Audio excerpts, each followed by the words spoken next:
Sloan off 2.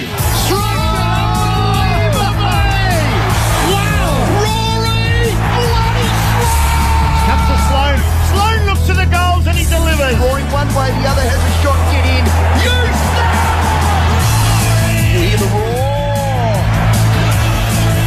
Rory Burger. The chance going up for Rory. Listen to this.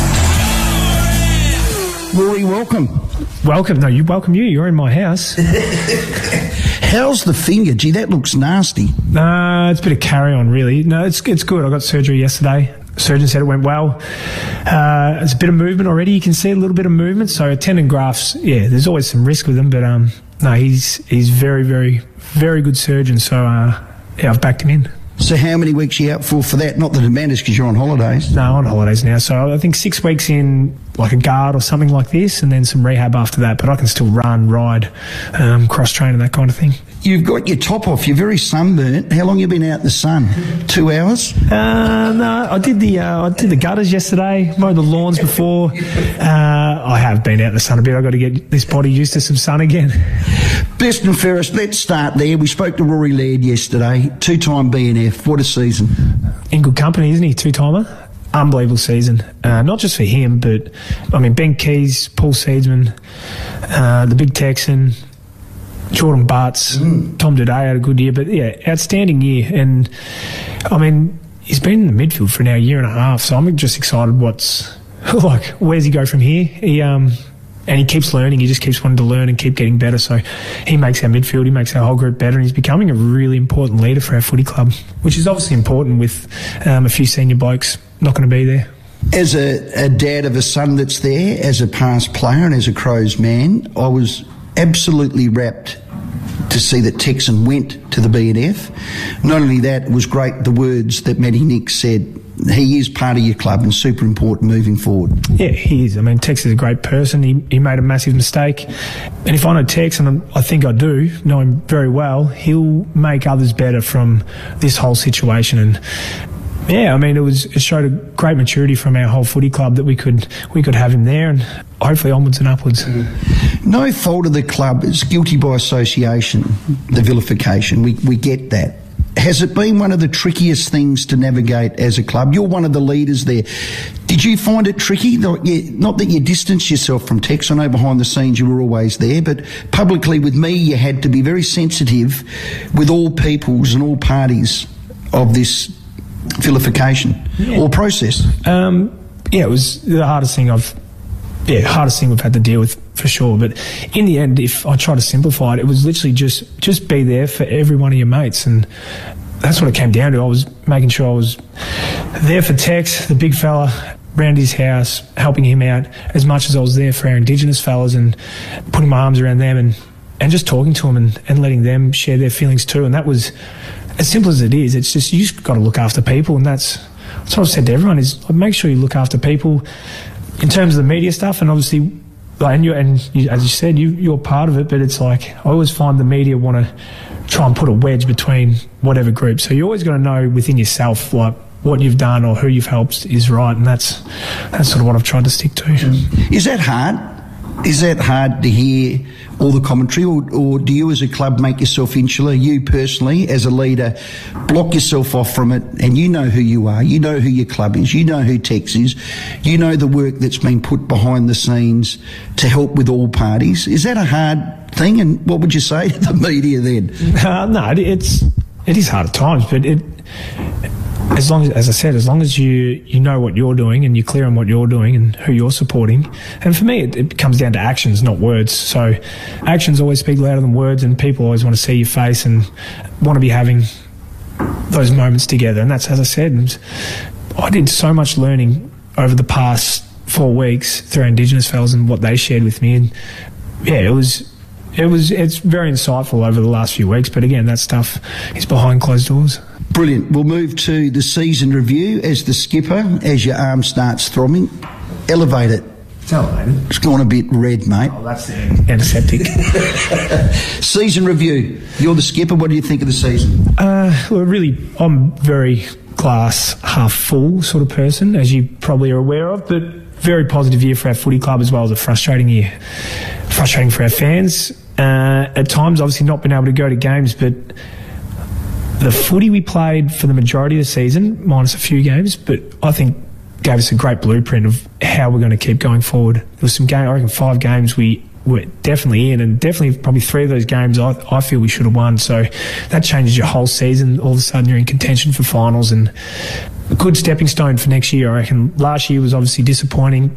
We've taken a step this year, and yeah, we'll be pushing hard to get bigger and better next year. Well, 7 wins, 3 by less than a kick. You beat Geelong. I'm just doing this off the ball. Melbourne, terrific games. Ren put Adelaide to 4 points. The growth of the young kids. What I love especially, and you can actually see the connection as a caller calling it, you're playing a brand of footy that I think is going to stand up for a long time and in finals type pressure. So the more pressure you brought, the tougher the game, I think the better you guys were. And I go back to that Geelong game at half-time, we called it. That was a standing ovation. That was round 1. No one gave you a snowball's hope in hell. And then as the season got on, our expectations grew. So that's going to be the thing for me next year as a fan and as a dad and as a past player. The expectation next year is that it does grow. You confident it can grow? Yeah, absolutely. You have to. And that's, you can never be satisfied with, like, all these guys that had career best years. You can't be satisfied with it. And it's like, we've got to take another step forward. As a team, I'm sure we will, because we've got the right people in. We're looking to get more of the right people in.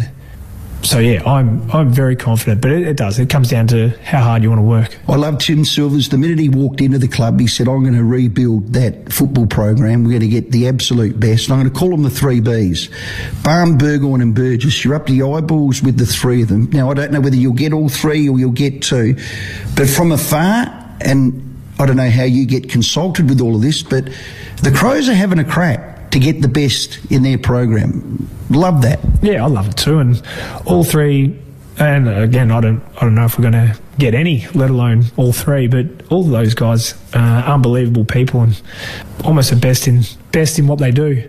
And that's, aren't going to get any. Come on, Rory. Well, I hope we do, but like, whoever comes into our footy club and whoever can help make us better, that's what I'm involved with. I'm like, I always sit down and just talk through, like, where are the spots and where are the areas we need to get better at, and that's all I want is, as a senior player, is how do we get better as a whole club and organisation. What are those spots in your eyes? Do you get consulted?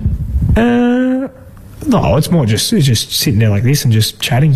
I love just that side of it. Well, Burgess is best in business. Now, I know he's contracted. We won't talk about that, but we feel he's a fait accompli, and that'd be just a coup for the club, okay? I don't want you to comment.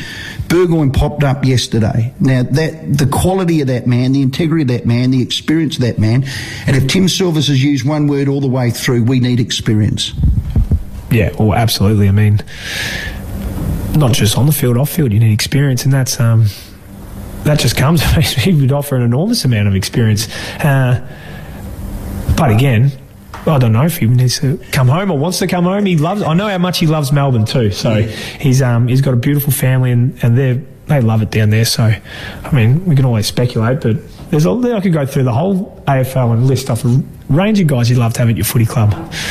But you can't always get them. No, you can't. That's true. Okay, what's critical for your growth year next year, do you think? We're in the off-season.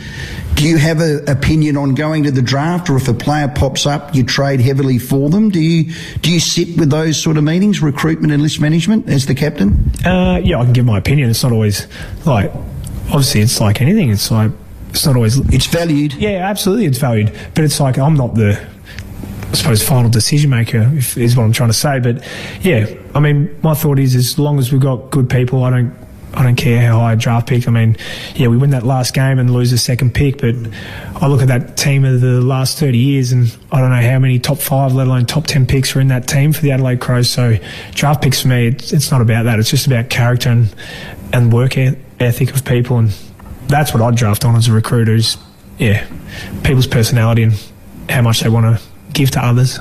Beautiful. That's what you're building. I can see that with Nixie and yourself.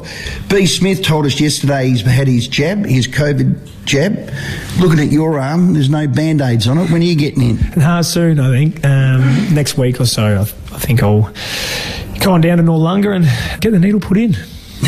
Beautiful. With all this going on. How you feeling? You're looking a bit pasty, mate. Oh, come on. That's mate. Should I get you a water? I have pale skin. No, I just...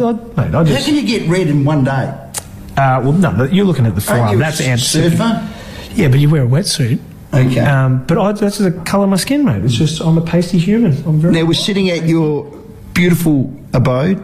Belinda's out there making something for the kids. It's Father's Day. Now, what she's toiling at, that's not yours, is it? Because it's a bit small for you. What a woman, though. She's Father's Day. Yeah, Father's Day would be great at home. I mean, if it was nice weather, we might have ventured out, but it looks like it's going to be a nice day to stay at home and just spend some time as a family, which I love. I'd love to see my old man on Father's Day, but not possible. And with him being in Victoria, it's been so tough. I mean, I can't even comprehend how tough it'd be for people in Victoria at the moment. So reach out to your friends and family down there, everyone, because that'd be very tough. Yeah. Try and get them to relocate to South Australia. And Father's Day for you, we know you've had your tragedy in your life, you and Belinda. You got two beautiful, healthy boys. Is it a time for you to reflect? Absolutely, it always is. It's one of those days where, and this is how I've reflected on us losing Leo, but it's like Sonny and Bodie aren't here without Leo.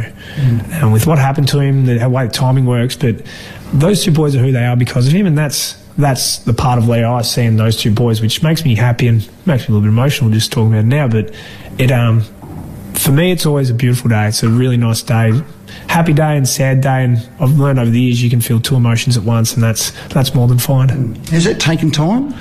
It certainly took time to start. It took me a good month or so at the start. After it first happened, I was pretty angry and confused at the world for a while there, but yeah, getting the right help certainly made me feel more comfortable that you can have two feelings that are the complete opposite, and that's fine. That is unbelievable. Just one last one. Do you do charity work? Is it for SIDS? Is it? No. So Red Nose, and we in Leo's name started up one called Lion Warrior. Leo means lion. Sloan in Irish means warrior. So. Are you Irish? Yeah. That's why you're pasty, mate. I'm pasty.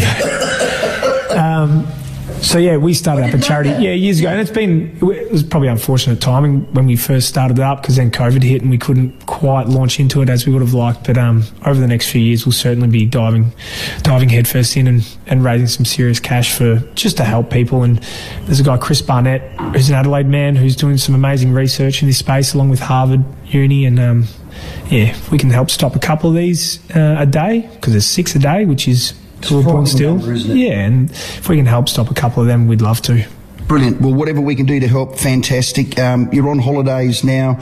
Enjoy the verve. You might need to help Belinda there. She's starting to struggle. I've been here a half hour, and no, she's doing better than you. Why aren't you doing that? Well, one arm, it might be a little tough, but she's more meticulous than I am, so she'll be fine. Happy Father's Day. Thanks, mate. You too. There he is, the great Rory Sloane. Oh, he's great. I love those days.